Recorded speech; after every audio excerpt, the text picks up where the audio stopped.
So we're going to get started. Good morning, everybody. Good morning. My name is Tammy Goodwater, and I know some of you, not all of you yet, but I am the pre-K2 specialist for the Utah State Board of Education. This on the end is Melissa. She's our new HQSR auditor, so you'll be working with her pretty closely too. And then my counterpart at DWS is Florencia Shapira, and she handles all the private providers, but she and I kind of collaborate because, as you know, Melissa Bo went upstairs to special ed, and so I'm managing HQSRE in addition to HQSR now, and I'm still kind of figuring this all out because, as you know, it's a little complicated. So thank you for being here today. I'd just kind of like to know where you're coming from. So, Angela, can we start with you? Yeah, so I'm Angela Doan. I'm coming from Salt Lake City, Mayor Vespucci's office. I'm a senior advisor for education. Awesome. Thanks for being here. Hi. I'm Katie Sondazzo. I'm with Murray.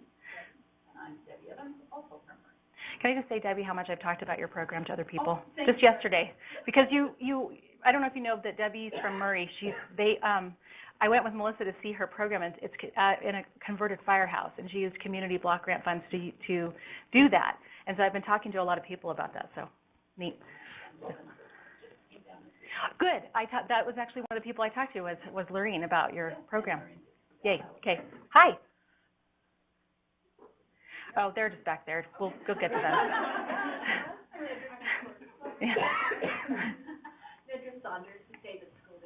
Welcome. Thank you. Uh-huh. Good to see you. Yep. Okay, welcome. Okay, and in the back, Melissa. Yep. Yeah.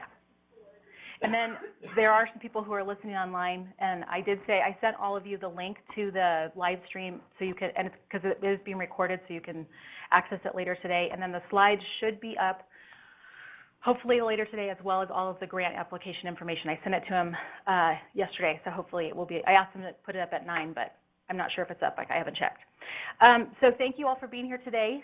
So let's get into this. I don't think we're going to be here quite the 3 hours.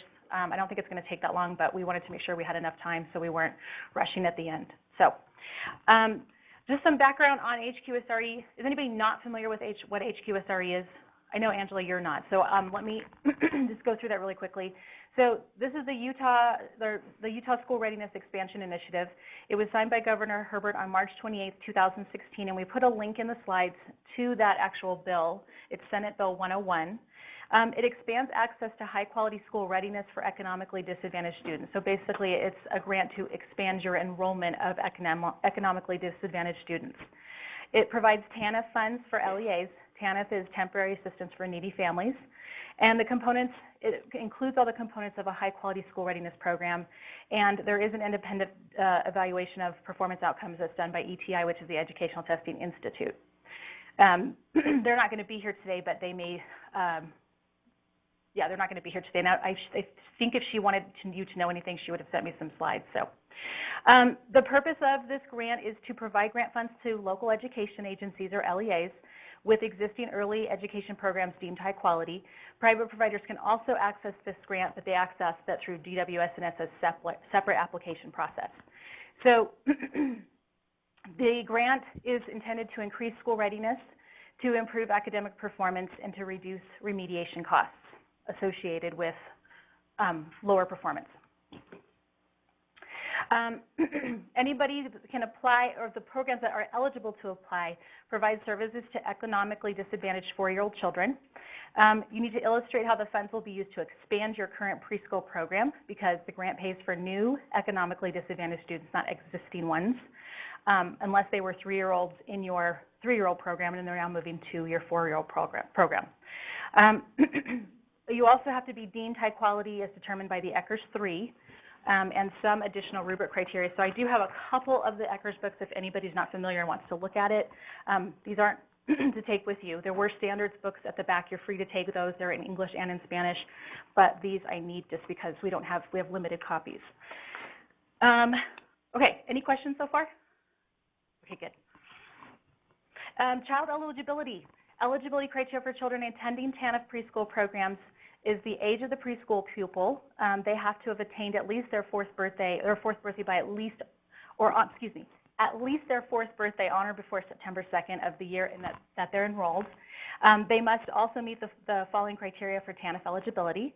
An economically disadvantaged student means that the student has qualified or will qualify for free lunch, reduced price lunch, and these are under the National School Lunch Program guidelines, or if their parents' income meets 200% of poverty.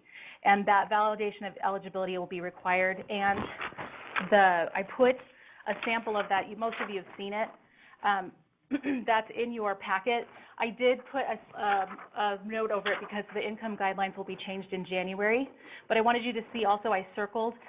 Although there was a lot of confusion this year about if they should circle their household size, if they should circle their income eligibility. So we just put some directions in it to clarify. So we want you to circle the household size and the income so that it's clear to us. And Melissa, correct me if I'm wrong, but sometimes those are in different categories. So you might have a family of 4, but they might qualify with an income that's on a 2. But no, it should go straight across. Okay, so they should circle straight across because I've seen some that kind of circle here, but they go up here. Okay. Okay. So even if they are a family of 4 and their monthly income is $1,800, they still need to circle across. Okay. Good. Thank you for clarifying. Debbie. One of the things that I do to help them out is that I ask them while they're with me, how many people are in your family, and then I highlight what I want them to highlight one of these things. Okay. So if there's 5 people, I highlight the monthly income, family income right across. Okay. That seems to help them. Thank you very much. So for those of you that are listening online, Debbie said that one of the things she finds helpful when she's doing the eligibility documentation is she asks them what their household size is and then highlights across so they know where to circle. Okay. So curriculum. Your curriculum, you have to utilize an evidence-based curriculum that includes the developmental domains and academic content areas that are defined in the Utah Early Childhood Standards that are adopted by the State Board of Education. That is that book that's back there. Those are currently being revised, but we're still obviously using those right now, but I just wanted to let you know that is in the works. Programs also must incorporate intentional and differentiated instruction, which means, you're not just, intentional is you're not just throwing out coloring sheets and, okay, everybody have a good time. You're really thinking about what do you want your students to learn. Differentiated means that you're looking at what each individual child needs and kind of meeting their needs at their level. This can happen whole group, small group, or as a child-directed learning opportunity, meaning what you have out for them to play with or to use is something that they're choosing to do, but they're benefiting from the learning of that experience. The academic content areas are oral language, listening comprehension, phonological awareness, which is not necessarily the letter sounds, but when the letter sounds within a word, and then pre-reading strategies, alphabet and word knowledge, writing, book knowledge and print awareness, numeracy and math, creative arts, science and technology, and I put an asterisk there. We'll go back to that. Some of you probably already know how it's related to ECRS 3, why I put an asterisk there. Social studies, health and safety, and PE. We require ongoing assessment of students' educational growth and developmental progress to inform instruction. Pre- and post-assessment of each student, this is where ETI comes in, and we do ask for parental consent. Whoops, looks like I have a little bit of a typo there. Parental consent from the parent for the independent evaluator. Ongoing program evaluation and data collecting to monitor program goal achievement and implementation of required components. So we will come out and look to make sure that you have all the signed forms that you need, and that your program is implementing those components, and that's by using the ECRS that we determine that. For students and families, we do encourage family engagement, which is ongoing communication between home and school, and parent education opportunities based on the family circumstances. So what do the families in your population need? Providing a class size that does not exceed 20 students, and that would be 1 adult for every 10 students in the class. Each teacher must have at least obtained the minimum standards of a child development associate certification or an associate or bachelor's degree in an early childhood education-related field. Also providing ongoing focus and intensive professional development for staff, and your preschool program may use funds for allowable activities. So in the IGP scholarship application, at the very back, it has some appropriate uses for TANF funds if you're interested in looking in that. Monitoring of program requirements. It's important that you have frequent contact with the TANF preschool administrator to ensure contract components are being met, and I believe that's Christine Main. Is that right, Florencia? She's our TANF administrator. And is that also you, Melissa? Okay. So can you explain to me how that works? Because I send information to you, and I also send information to Christine. Sorry. Sorry. If this works. DWS is in charge of the Intergenerational Poverty Scholarship Program, so that's what you will be sending to DWS. Okay. So you will only send the information of those children that come to you with a voucher, and I will go over that later on. Okay, thank you. Changes to the grant and the budget after approved in writing by USB have to be reported to the TANF preschool administrator, so Melissa, within 10 days, including budget, enrollment, and staffing. Any questions so far? Okay. Confidentiality is important in relation to the grant. You should be maintaining confidentiality of all your records, including, but not limited to, the billings, any USBE records, participant records, and this is in accordance with federal and state laws, regulations, and directives relating to confidentiality.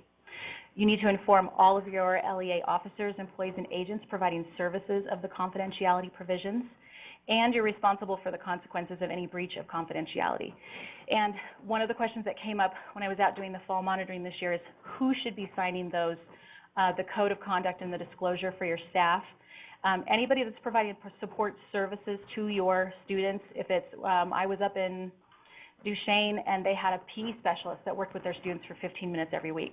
So that person's going to need to sign. If you have a speech therapist that's working with your students, anybody that comes in contact, the only person that we've kind of decided is okay not to sign is substitutes. If you have TAs or teacher substitutes that are coming in, it's okay for them not to sign that code of conduct or disclosure.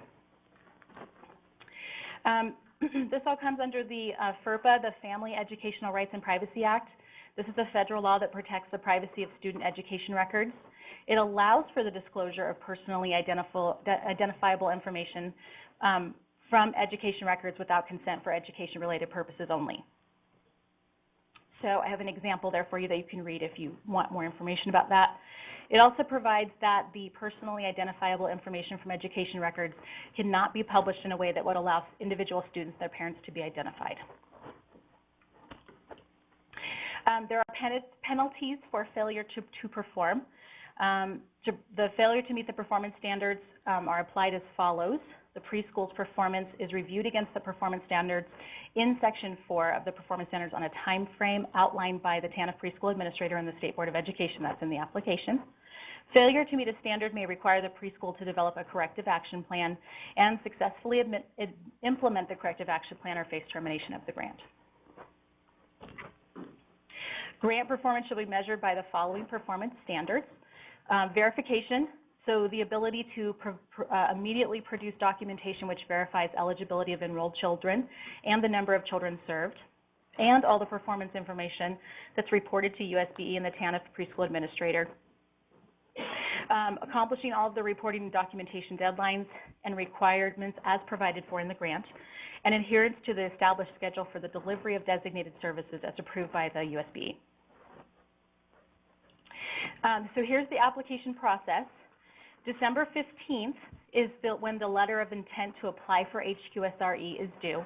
This is how we determine who we're going to be coming out to observe. So based on those letters of intent, the LEAs are contacted to schedule the ECHRS observation, and we go to a randomly selected program in your district. You're notified afterwards if your ECHRS score indicates evidence of high quality. and an overall score of 3 or higher on the ECHRS 3, which is this yellow book, and components of the ECHRS E is needed to submit an application. So once you have that high quality designation, then you are able to apply. I don't think, is there a letter of intent, Melissa, or do you just write it yourself? Yeah. Yeah, an email? Hi. Is that for, application for like year 3 as well? Yes, right? I did that last year, too. I can't remember. Okay, I guess we need a letter of intent that she needs to for her grant, so, yeah, so just by December, and then, Okay. no, when to schedule that effort. So for people listening online, I just want to clarify, if you're wanting to submit a letter of intent, an email is sufficient, is that correct? If we go to the there's in the grant. Yeah. Yeah, HQSR .utah.gov, yeah. So that's for new and renewing applicants. After that, an interview will also be, during that observation, an interview will be conducted and scored on a rubric. You need to be prepared to show evidence of the high quality elements. USBE will notify applicants of non-approval or conditional approval. So, of course, you'll obviously be notified if you're approved, but also if you won't be approved or if we require some additional things before you can be approved. So those would be recommendations of changes that need to be completed. February 16th is the due date this year for submitting applications to be reviewed by the committee. And those are emailed. The grant application, as I said, should be online today. And it's a fillable PDF. And hopefully that works okay, because this is the first time I've ever made one of those. Kind of an interesting experience. Application instructions, please make sure you're completing all the forms accurately. The document is used to evaluate compliance with legislation and TANF preschool requirements. We recommend or ask for the following grant application format, using only the spaces provided for responses, single-spaced, and with, is this called Calibri or Calibri? Does anybody know? Calibri. 11-point font. Any changes in the grant format will result in elimination of grant of your LEA from grant consideration. All data should be based on local need and not national statistics or studies. And the data generated internally must meet the requirements for compliance with research-based data-driven design. Reports can be attached, or grant readers may request additional data or reports to verify information. Word copy, it is supposed to be a Word copy. And if you're having trouble with the PDF, I'm happy to send you one. When I sent the application to IET earlier this week, they asked for a PDF copy. So I can provide you with one. There will be a PDF online, but it is on the website, and you type information into the text boxes. The text boxes stay the same size. It says on accept on B9. Obviously, with a fillable PDF, it's not going to expand. But that portion of the application conducts ongoing program evaluation and data collection. So if you're finding that you need more room, I can send you that Word document. There's a note at the bottom of the table that indicates that it can be extended as needed, which that's not applicable now, except in the Word document. Assurances provide, making sure that you agree to the services that you provide the services that you agree to in the grant contract. So you'll be having one of your district administrators sign, yes, we know what we have to do, yes, we're going to do it.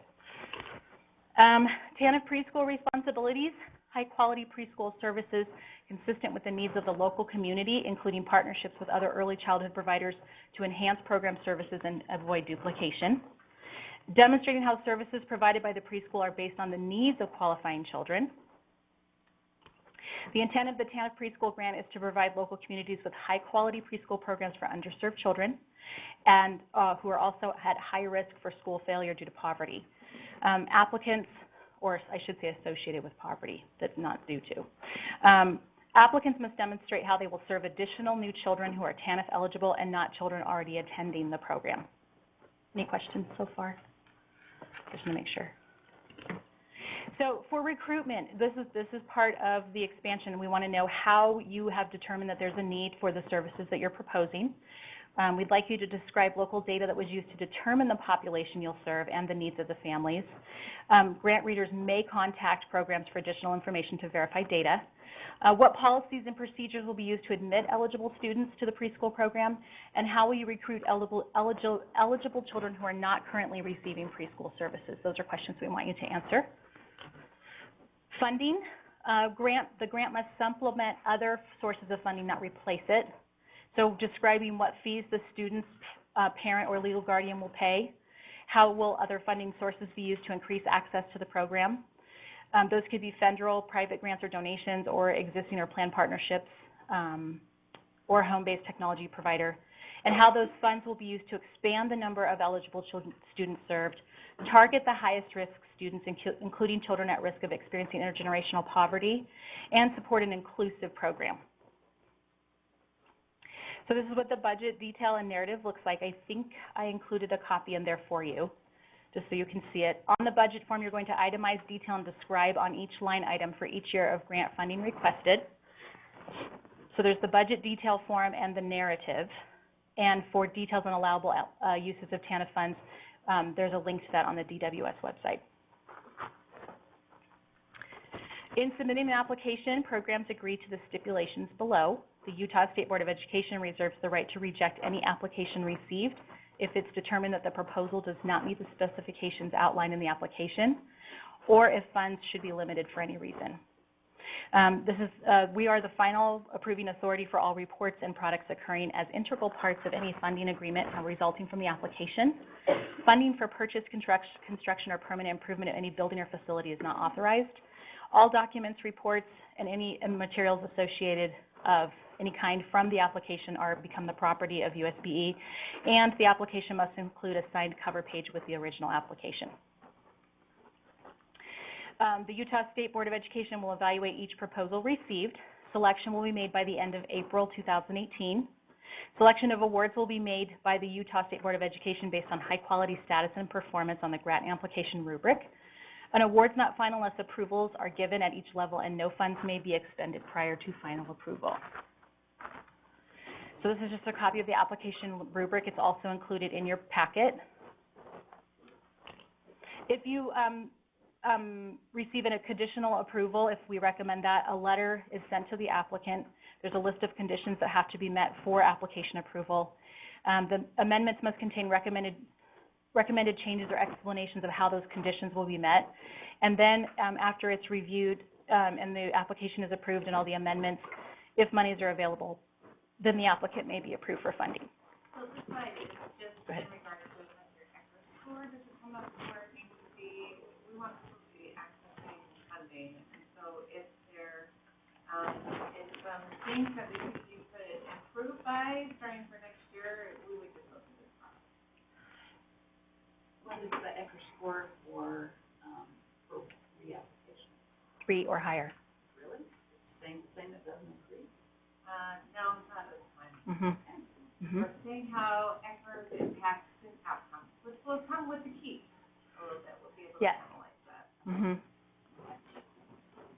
So for those listening online, a question was asked, what score you need to, if you're a renewal applicant, what score you need to receive in order to reapply, and that's a 3 or higher.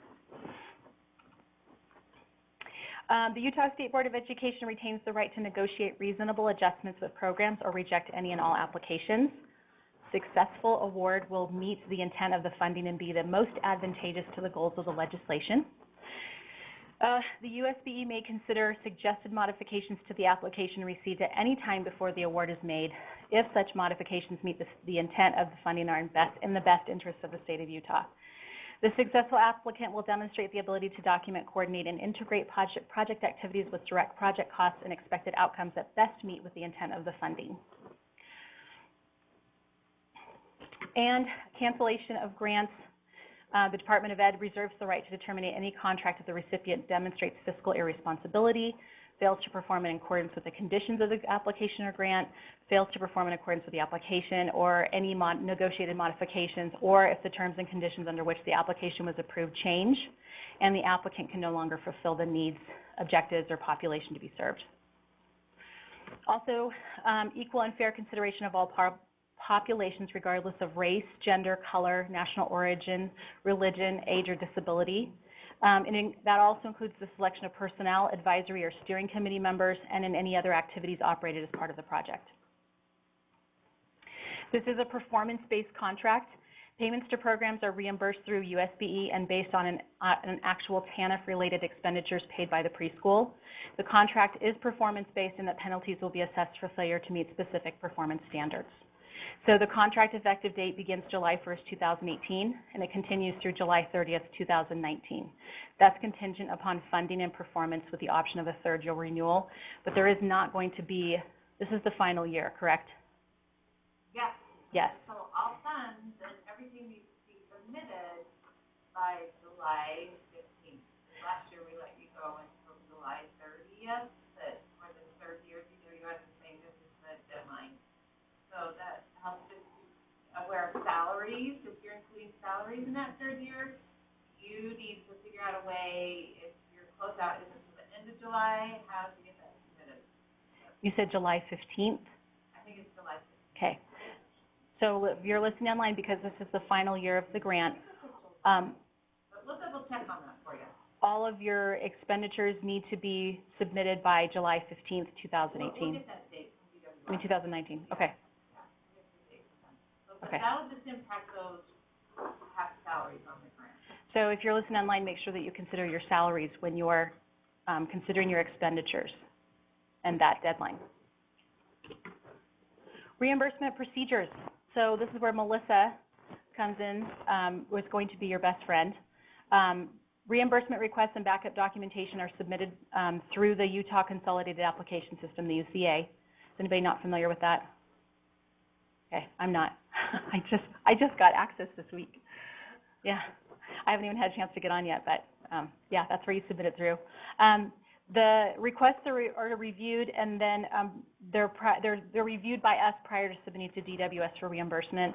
And DWS requires 100% documentation for all transactions. So we must receive and review reimbursement requests and documentation prior to authorizing payments. Melissa, do you want to talk about any of this? Okay. All right. Okay. So I'll get to, I think you ended up with 3 slides, so when I'm done, I'll see if anybody has any questions for Melissa. Documentation should include the following: a general ledger detail of expenditures, backup documentation for the general ledger detail. I have a question about that. What does that mean? Backup documentation, do you know? Yeah. Something generated by the system. So the general ledger detail is generated by whatever system the district uses, and will support basically the numbers that are going to be on the reimbursement. Okay. So just how the totals were calculated. Okay. Invoices or receipts? Okay. Thank you for the clarification. If your LEA is elected to track IGP scholarship expansion expenditures separately from HQSR expansion expenditures, you need to include a statement indicating that. If you're using the same account to track the expansion expenditures for HQSR and the IGP scholarship, your total expenditures must be equal to or less than total revenue for both. For the IGP scholarships, which Florencia is going to address at the end, your LEA is required to calculate a cost per student to submit to DWS. And to determine that cost, a copy of the adopted preschool tuition schedule can be used to calculate the IGP scholarship. If your LEA does not have an adopted preschool tuition schedule, an analysis must be developed which captures the cost per student to run a preschool program for a year. Yeah, please do. All right. When you determine your cost per month per student, sometimes the tuition is not what will cover that cost. So I know I have worked with some of you this past year, and Melissa helped you determine the actual cost. So if you have a sliding scale in your program, most likely those costs are not going to be covering what it costs for that child to be in the program. So if you use the maximum amount a family could be paying, you might need to add some other costs to that. So consider everything that it takes for that child to be in that position. We don't want to be underpaying you. But remember, everything you add to that has to be supported, has to have your supporting documentation. So it's a good time to start thinking, what does it really cost for that child to be there? So then we don't have to do 2, 3, or 4 amendments to the same contract. So I think some districts have come up with that number right away, and for some others it was a struggle to see. Well, but some other departments are taking up the cost for this or that. So it's a good time to start thinking about it. And if you need help, you can always contact me. So, LEA, I'm trying to combine LGAA and IGP, must ensure that those IGP expenditures are also not being paid for by HQSR TANF funds. So we recommend that you record those separately, just to kind of keep those separate, so there's no overlap. Attendance reports will be documentation for the number of expansion seats served, with a summary of TANF, SPED, regular tuition, and IGP. And we send you you all probably are all aware that we send you that quarterly report template. I did revise that. There were some questions this year and some confusion about when I put down my classrooms, am I putting the number of sessions or the number of classes that I have? So I've just included an extra line on that so that you can tell me how many classrooms you're serving, or how many classrooms you have, and then how many sessions you have, so that there's no confusion for you. Does that make sense? Okay. You have to provide an overall enrollment data and records through Move It to show a baseline of students who attended 60 days or more in the year prior to receiving grant funds. Is anybody not familiar with Move It?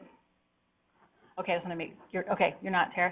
So Move It's a program that we use to securely send information back and forth, so we're not sending it through email or the internet. And I believe, I'm not sure how this process works because I don't actually have a Move It account, but I believe that you sign up for one through USB. I will find that out for you. And then you send that information securely to us. To account for expansion seats, your LEA must provide enrollment data and records through Move It because you were using that student personal information that we don't want someone to come in contact with. For students who attended 60 days or more in the current grant year, and you subtract the baseline figure. This number will be used to validate the reasonableness of expenditures claimed against TANF funds. Oh, here we go. It's in the slides, Tara. Questions regarding Move It, then you're going to contact Kristen Campbell, and her email's at the bottom. Okay. I don't know if you know, but Kristen Campbell also is in charge of all of our SSID numbers. And she was supposed to send information to Emma, who's our government office person. And I was hoping she was going to come today, but I don't think she could. But if you have any questions about SSIDs, student ID numbers, she's the person to ask. She's in charge of putting them all in. So I'm going to just talk about ECHRS real quick, if anybody's not familiar with it. This is the Early Childhood Environment Rating Scale. This is the 3rd edition. This is the one that we use. It's got a comprehensive definition of quality, its reliance on observation and evidence of access to base assessment of classroom quality. So we have indicators in here that we circle as we observe. There's 35 items and 6 subscales. All of the indicators are a yes or a no, and it's 1 to 7 point item scores. And the total score is calculated and averaged for an overall program score. And I put a link there at the bottom because there's more information there. It's where I got my information from because I wanted to make sure I was accurate. And you can also purchase books through ERSI. They're about $25 each. What does ECHRS evaluate? This is the list of things. So you can see there's a lot of things that we're looking for. It's always frustrating when some of them are multiple items are happening at the same time because I have to write like super fast or circle things really fast. So I try to take as much evidence for you as possible of conversations or things that I'm seeing happening. When I have come in, I've told some of you before that I'm rooting for you. I want you to do well. So I'm looking for evidence of those things that are going right, and unfortunately, I'm also looking for the things that aren't quite there yet. I just took a sample page from mine. Mine has a lot of notes in it. There is a supplemental material for the ECHRS, if you haven't heard this before. if you go to ESRI, and you type in, if you Google ESRI or ECHRS supplemental materials, there is a link to the downloads for, the additional information. It's usually, not necessarily for the indicators themselves, they have lots of notes for clarification, and they included a lot more. And then Melissa was really lucky. She got to go to North Carolina last year and do the ECHRS training with the authors. And so she had a lot of notes in her book, that I just kind of took her book page by page and just copied them over to mine. So I just have lots of little notes written in mine to make sure that I checked for these things. So the scale is, if you get a 1, it's inadequate. Then in between 2 and 3, that would be, there's no name given to it. It's just there. 3 is minimal, 5 is good, and 7 is excellent. So in just talking about that a little more, and just my experience in going out with Melissa, you may have an area that's weak, and it may be something that's out of your control, like maybe your playground fencing is not very great. I was at a school earlier this fall where the playground that the teacher chose to take the children to had no fence between the parking lot and the playground. That is within her control. Well, I don't know why she chose that, but if that was a playground, the only one that she had accessible, that's kind of out of her control. That's a district problem, not hers. And there may be areas where you may fall short. A lot of people worry about that they don't get that 1 hour of free play time. So where you are not meeting, you may make up in other areas. For example, you may have great indoor space. You may have great materials at your centers. You may have, a really great math and literacy components, so you'll make up that score in other areas, because remember, we're looking for that overall score.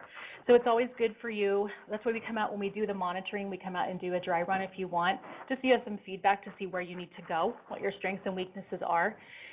And if there's things that are happening that are out of your control, like those playground things, or if you, let's say that you don't have a window in your classroom, or your window doesn't open and you have absolutely no access to any other ventilation that's out of your control, you can look at other areas where you can improve your score for that overall average.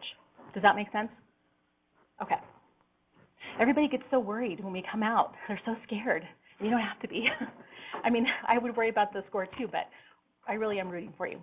So this is just a little slide for the Evaluation and Training Institute that we use, that they come out and do your pre and post assessment. IGB scholarship options. This is Florencia's part. This is for acquiring, you have to acquire high quality designation. So in other words, what Jennifer wanted me, Jennifer Thronson is my supervisor, and what she wanted me to make sure that you understand is that if you do not want to apply for the HQSR grant, but you want that high quality designation, some people just want it. They just want to be able to say, our program's high quality, is deemed by the USBE. Great, we'll come out and do that for you. Or some people don't want the grant, they want the IGP scholarship. You can do that instead. That's why that grant application sample is in your packet. You can apply for the scholarship instead of the grant. Does that make sense? Debbie? Will the IGP scholarship be continuing? The question from Debbie was, will the IGP scholarship be continuing, and if so, for how long, Florencia? It lasts the same as the grant. It's both are part of the same legislation. So next year will be the Yes, last. and we won't know until the next legislative session if this will continue or not. Mm-hmm. Yeah. All right. Okay, so a part of this legislation also is the Intergenerational Poverty Scholarship Program, and the Department of Workforce Services runs this piece, and I work with the programs. And what it means is every year Utah uses the information from its public assistance programs to identify those families experiencing intergenerational poverty, which means those families remaining in poverty for a long period of time. From that information, the Department of Workforce Services creates a list of families. And from that list of families, for this particular legislation, we pull all the 40-year-old children that will be going or could be going to a preschool program right before kindergarten. So we pull that list, and every year we have different numbers. I can give you some numbers because they're very interesting to know. During the year 2016, 2017, the list of IGP 40-year-old children at risk of intergenerational poverty was 4,250 children. This year, for the year 17-18, the numbers are higher, and we have 4,447. And these are the children whose families have been receiving public assistance, and that's how the Department of Workforce Services measures this. Utah is the only state that differentiates intergenerational poverty with situational poverty, which is different. So these families that are all across the state have the possibility to apply for a scholarship. However, not all these families live near a high-quality school readiness program. That's why we appreciate all you coming in. We want to add on to that list so everybody has access to a high-quality school readiness program. So out of those 4,447 children that could have had the possibility to go to a high-quality program, we were only able to send 3,357 scholarships. So over 1,000 children did not live near a high-quality school readiness program. And so we sent all those applications. And I received back 397 completed applications out of that. So that's a very, very small amount. We are all working in trying to, both USBE and DWS, we're trying to work together to reach those families and see. We know that some of the families are being served, and we just don't know. And we know that some of those families might be in your expansion spots, and we don't know that. We hope that a lot of these students are still being served, and we don't know, and they just don't need to use these scholarships. But so out of these 397 scholarships that we issue, as of yesterday, only 143 scholarships are being used. So that's a very small amount. So your outreach programs are very, very, very important. For that, I included a sample of the application, and you can all have a sample, and you can all post it in your offices, and you can see it in the slide, and that's what the families receive.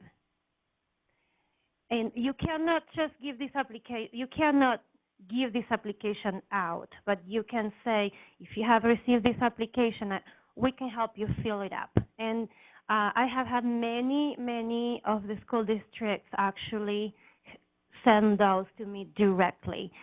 Some of these families did not know how to do it, did not know what this was for. So if you have this posted, and also, will you go on to the next slide?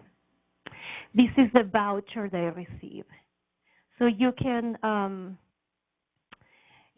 have a sample of this in your office too, and say, did you receive one of this?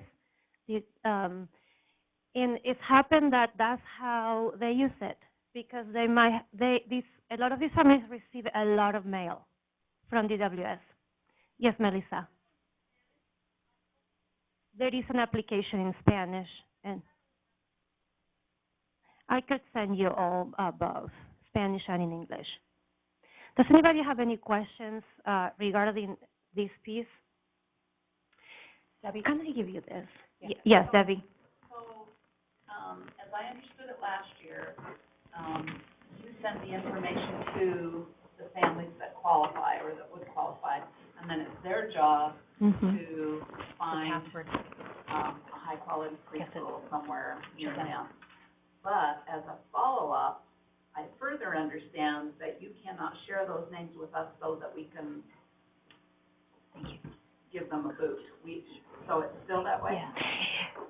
So far, it's still that way. However, we're working to see how we can approach and reach those families. Do you work with the IRC, the refugee program? The Department of Workforce Services works with the refugee program, yes. I don't work with them directly. Okay, because they've just talked with me about, other options, besides Head Start. Okay. Which obviously the TANF funds would, or the expansion grant would work, but so would this. Right. Not restricted. So, we cannot share any private information with any of the districts. However, we did do 2 mailings. So, the first mailing was, before school ended, and then the second mailing was during the summertime, to remind them about this. We are trying to find out other ways to work with these families and reach them. It is a very transit population, and sometimes they call me directly, and sometimes they moved, and sometimes they don't have that school around anymore. Beyond mailing letters, do you do like community outreach, going to the communities and doing sessions or anything at all? We don't do sessions. Somebody is asking me if there is other community events to let families know. We don't have that in place right now. Okay, and then just for clarification, this application is only available in English and Spanish? Yes, it is. In the caseworkers at the Department of Workforce Services, if these customers approach them, they help them submit it, they help them understand what the program is for. I have talked personally with many families, and a lot of these children have many risk factors.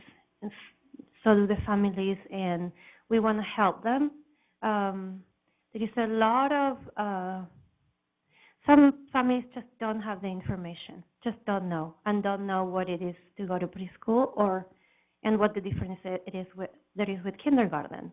And I was surprised at knowing that, because we give it for granted. So, go ahead, there is a question. Oh, and then, since it's only available in English and Spanish, if the family is interested, they could call in and there would be a translator available? Yes, the Department of Workforce Services has many translators for, I'm not sure how many languages, but many languages, yes. I can just clarify online. The question was, what languages is the scholarship application available? It's currently only available in Spanish and English, but families can call DWS and receive help from a translator for filling out the application. Yes. Any other questions? Do you have another question? No, I was Okay. just gonna say, our district has, and I realize that we're small, but our district has I can't remember what it's called, but it's a back to school night that happens before registration, before, staff goes back, and it is, specifically for our non-English speaking families, and they Okay. they provide dinner and some childcare, and then they have help to fill out all of the different papers. Okay, so someone from the session, if you're listening in, suggested having a family night where their district does one where a dinner is provided and there's translation services available from the district. That would be a great way to meet your family engagement piece too, is to offer something like that. So family engagement and outreach programs are key to getting these families in your programs. And if anybody has any good ideas on how you have done this in the past, we welcome them, and we would like you to share them with other districts. Go ahead. So we've had a lot of people come in and are interested in the information, but they don't qualify because they're not intergenerational. That's right. They're poverty, Mm-hmm. but not the intergenerational piece. So just giving the information out might give some mixed information to people. I just caution you with that. Okay, so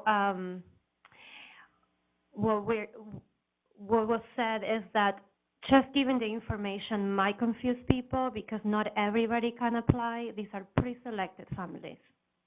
And So just be cautious when you give out information and make sure you say that if you received an application from the Department of Workforce Services, you might be eligible to apply.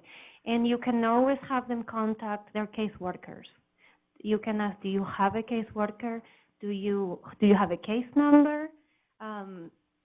So, because you can't just complete these applications for everybody. Thank you for that. It is true. Um, so, yes. When you send out the notice to people, Yes. you include a list of all the high-quality sites? Yes. So when we sent the first mailing, I sent everybody that was high quality last year.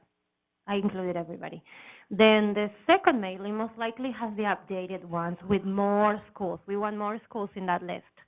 So they know, and it is highly encouraged that if those families call me, I have them approach the school, because that way we can follow up and see if they actually enroll and show up the first day. I just wondered, like, if you're doing a mailing and it's like down in Washington, County, is there any way to just include those schools so it doesn't confuse them with that whole So Melissa is telling me if we can only send the schools where they are located. The problem with that is that these families are very transit. And I just had a call yesterday, and this family was living in Salt Lake, and now they are in Grand County, and I couldn't send them to any schools yet.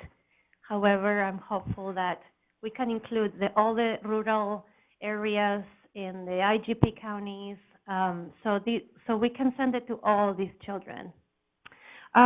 So the Intergenerational Poverty Scholarship Program, as I said, is run by the Department of Workforce Services, and I am your contact, and I will be happy to help you with anything. I cannot share any personal information right now. I can't share any information of these families, but I can help you with any needs your program might have. So when these families approach you, you will enroll them not in your expansion slots. So you're going to enroll them in your regular spots. And as Tammy was saying, you have the option to just accept scholarships if your program cannot expand. So we've been doing that with the private providers. The private providers, a lot of them cannot expand. However, they can accept those scholarships in their regular spots, and they get reimbursed for that spot.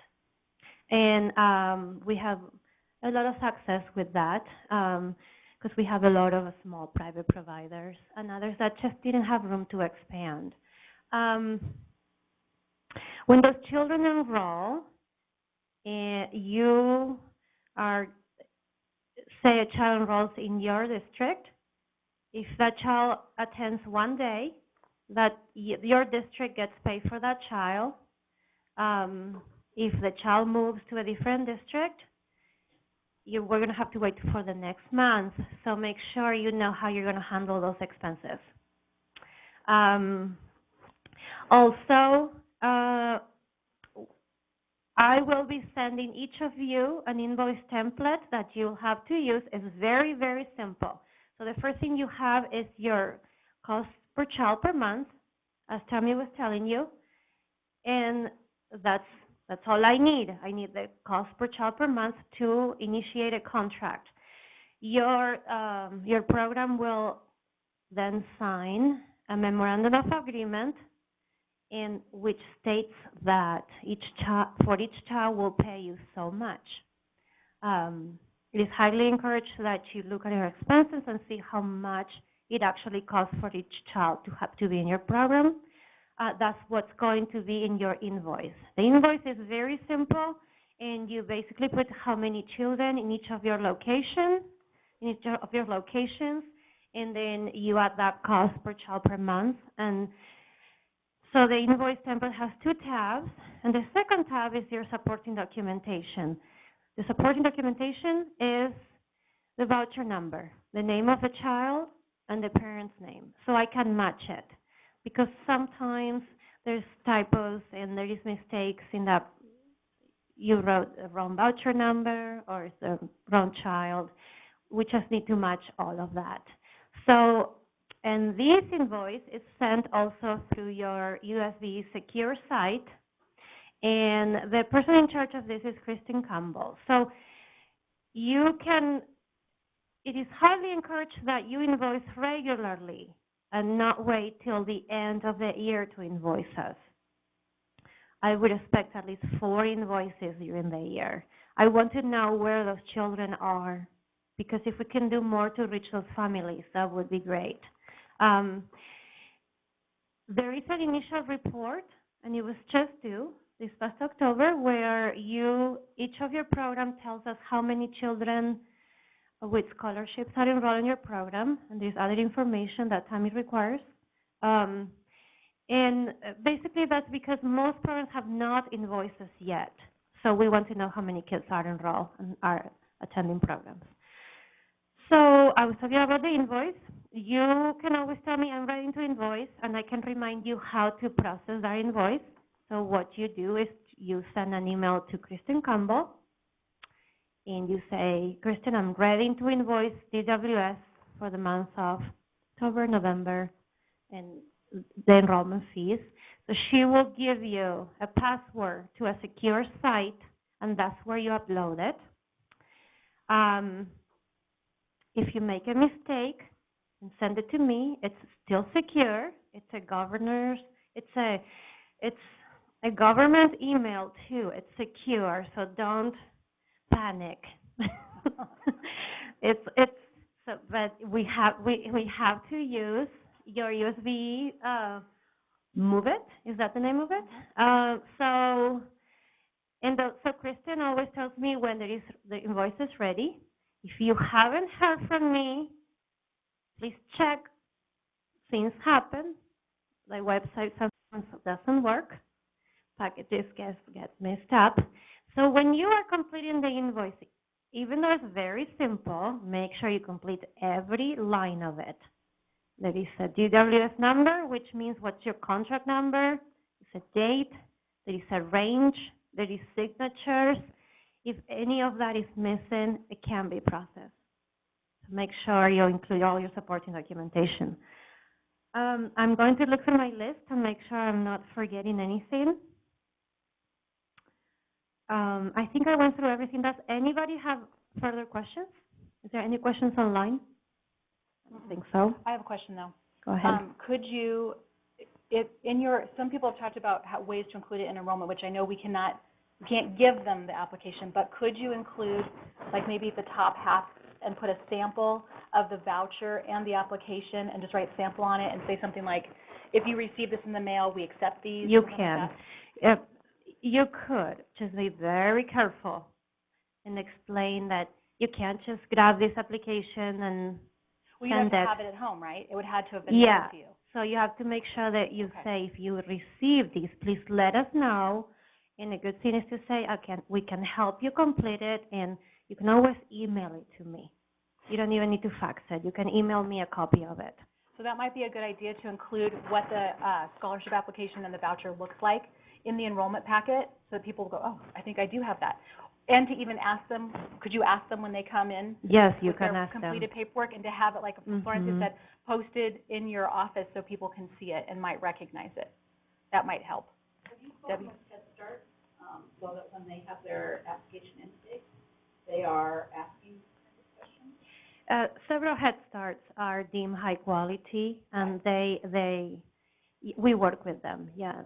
Okay, but so they can have voucher kids in Head Start? If the Head Start has been deemed high quality, yes. Really?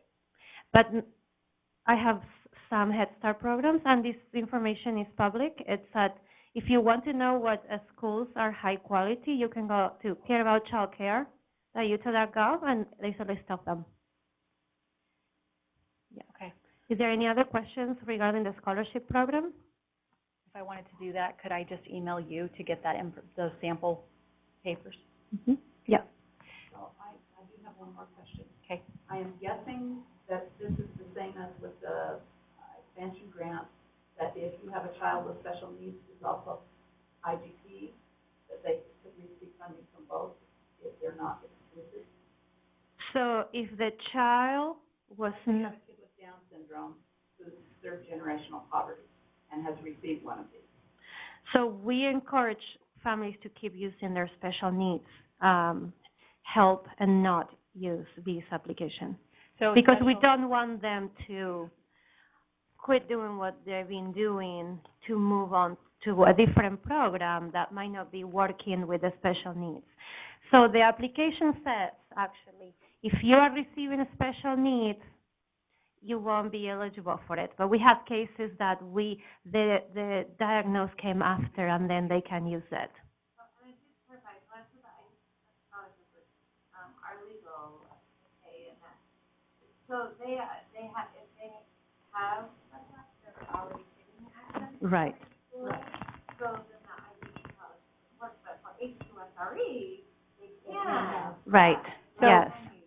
So the question was if you could use IGP scholarship for special ed students, the Yes. answer is yes. Yes. If they're on the high quality. If they're on the expansion grant. list, yes. Yes. We just don't want to discourage the families to keep receiving the services they're getting, and that's why we said, if your child is already receiving services from Head Start or special education, you don't need to apply. We want them to stay in their program.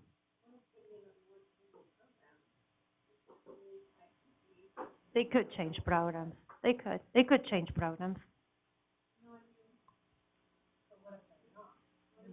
But it's the same program as Well, all Our the, program would offer, they can use the voucher then. Yeah. Yeah, what So are, if they're already receiving a special education and they're staying in the same program that's deemed high quality, it's a tricky question. We came across this last year, Melissa. So what did the legal department say about that? for HQSR funding, but not IGP, because they're already getting funding. Yeah, and I thought it would be. Yes, Because it's not that they're denied free school, I mean, you still have access to school because they're getting out special ed stuff, but I just thought it was different. Mm, Wait, well. it's different. Yeah, it's just a little different. However, if the child is diagnosed after and is using the voucher, we can pay for those special education services. Yeah. so you can qualify for IGP and special ed under HQSRE, but not HQSR? And it gets more confusing. Okay, for special ed, For special ed, for students, okay, you have a student that qualified for HQSRE funding, and if they then are eligible for special ed services, if you're still getting the HQSRE funding. If you have a special ed student that qualifies for HQSRE funding, they can receive it. Only if it's above your expansion, if it's an expansion student. So you always have to consider expansion. You have your Gotcha. baseline of attendance, anything above expansion, above that is considered expansion. And if you have some specialists that follow that, yes, HQSRE funding works for that. okay, so if I'm HQSRE and I receive a new special education student to my program, that student then qualifies for IGP? Yes, it's above expansion. If it's above your baseline enrollment, you Yes. have a spot open for it. You gotta provide them services regardless. Yes, But if okay, by chance, this is expanding your program.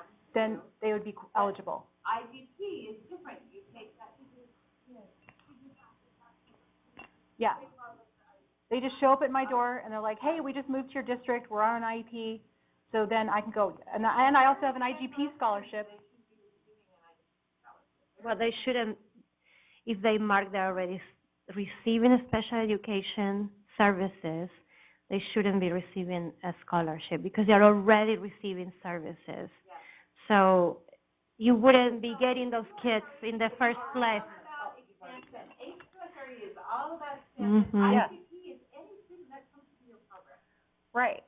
And we can work on specific cases because every case is different. So for people online, if you have questions about special ed And IGP, as it applies to HQSRE and HQSR, I would just encourage you to call or email one of us, probably not me, probably Florencia, to get clarification We'll on find out. how this works, because I Sometimes can't there's, even try to explain it. it relates to your program, and it's something that we need to look into and to see how we can help you. We want all these kids in preschool, Yeah. right? So we'll do our best. Yeah. Angela, did you have a question? I guess I just wanna do like a little bit of a clarification. Okay. So if you get the expansion grant and your kid is fed, if your family, the student is fed, then you can come in and be part of this high-quality preschool program. So you're already pre-identified or already have been diagnosed with a special disability, so that you are not eligible for IGP.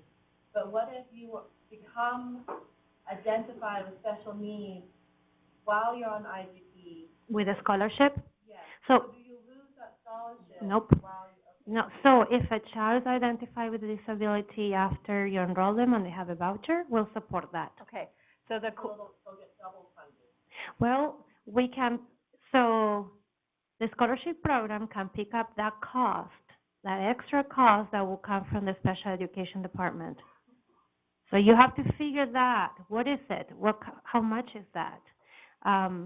I know in the past some programs did not invoice us for that piece because it was very hard to figure out. But if you have a way to figure out how much that costs, you can include it. You can say, this is how much it is for to add the special education services to this spot. So I know it's a very hard thing to do, but some of you might be able to come up with an idea and we can all share it. okay. So the clarification on that was, if you are already on a scholarship and you're in a high-quality program, and you, in the process of that year, become eligible for special ed, then your IGP scholarship can still be applied. Yes, yes. Okay.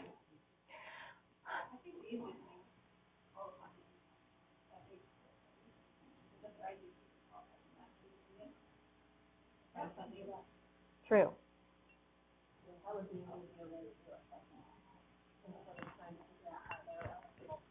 Well, you wouldn't need to figure out who's eligible because we already did that. If the child shows up with an application, they're eligible. So you don't need to figure out that piece. You just invoice us for that spot. I think there is a misunderstanding on what's that? From special ed, you mean? Right, yes, I understand that. It would be the different amount that child qualifies for special services, yes.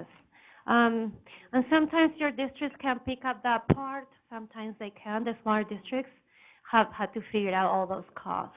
But if that child shows up with a voucher, they're already qualified. There's nothing else you have to do but invoice us monthly, as if we were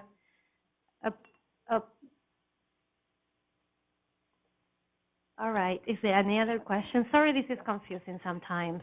It's a learning process, and we all been learning. Melissa, you can be a good resource for this too, correct? Special education. Yeah. I'm gonna put back with the tape, but, Okay.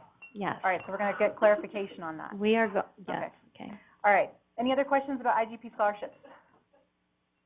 Okay. I'm going to add something. The scholarships, if you get them, we encourage you to use them because we're tracking these children. And if you want to just not use it, and if you can keep track of how many families are in your program that have a voucher, even if you're not invoicing us for it. So it will be great information because maybe all these 400 children that did receive a voucher are in your programs, and we hope so. Well, thank you, everybody. We hope to have everybody in our high-quality school readiness list this year. Mm-hmm. And if you need any more information, please email me. Okay. Okay, so we're in the home stretch here. We're almost done. We just left some questions out here. Does HQSR funding only cover new low-income children, or can I use the funding for children in my existing program? It only covers new low-income children. Can I charge a fee for preschool on a sliding scale based on parental income for children who are not from low-income families? Yes, you can. Can I apply for both HQSR and HQSRE? No. Does my preschool program have to be inclusive? That means students with a range of abilities and some who are receiving special education services. I said no, but that's actually yes, sorry. I made a mistake there. Can LEAs apply for funding to have preschool teachers get their CDA or associate's degree in an early childhood-related field? You need to apply for the DWS grant scholarship. Do you want to talk about that? I don't have all that information, but if you're familiar with the Care About Child Cares in your areas, they can help you find all the classes your teachers need and seeing if there is room in the cohorts to get their CDAs. I will encourage you to reach each of those offices. There's also the TEACH program, from UAEYC, which is providing, support from your employer as well as from the community college, to get your associate. Okay, so someone said there's also support from UAEYC supporting that. And then there's also, Liz, do you remember there was a mention of that in that meeting we were in the other day for the Transition Summit? Someone mentioned a scholarship. They were telling Leanne because she was, do you know what I'm talking about? Okay, so Joellen yesterday that's over the program, Yes. said they have money to start a new cohort. Okay. So if you're interested in starting up a cohort, contact Joellen Robbins at DWS. Okay, so there is funding to start a new cohort through DWS, and you would contact Joellen Robbins. She's from the Office of Child Care, right? Okay. All right. I didn't say. So, Okay. I think there's several spots. So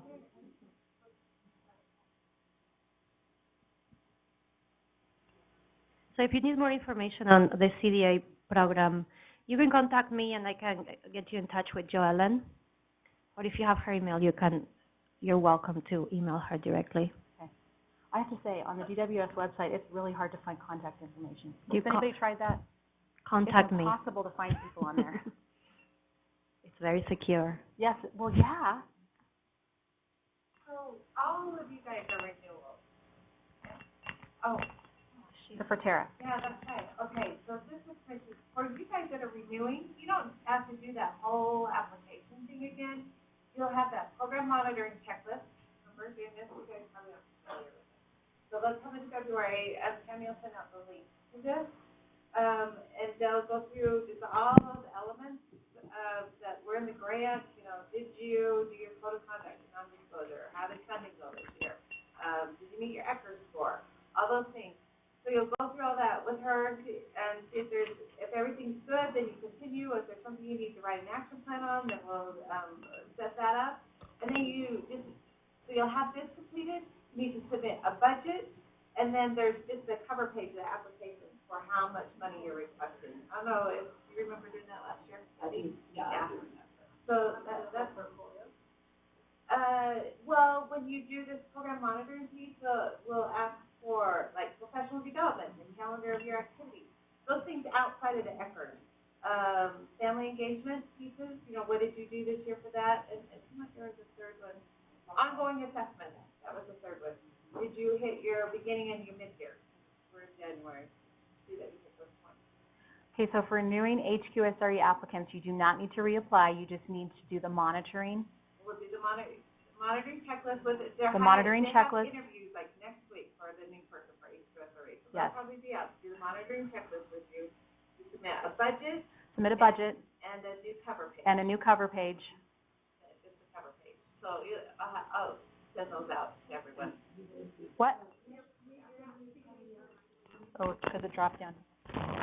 Oh, no, I'm sorry. That's Okay. the new HQSRE person. Tammy's just filling in right now.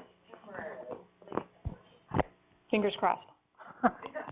Okay, so you don't need to submit, sorry, my microphone fell down, but you don't need to submit a new application if you're renewing. We're just going to be doing that monitoring and the ECHRs for you.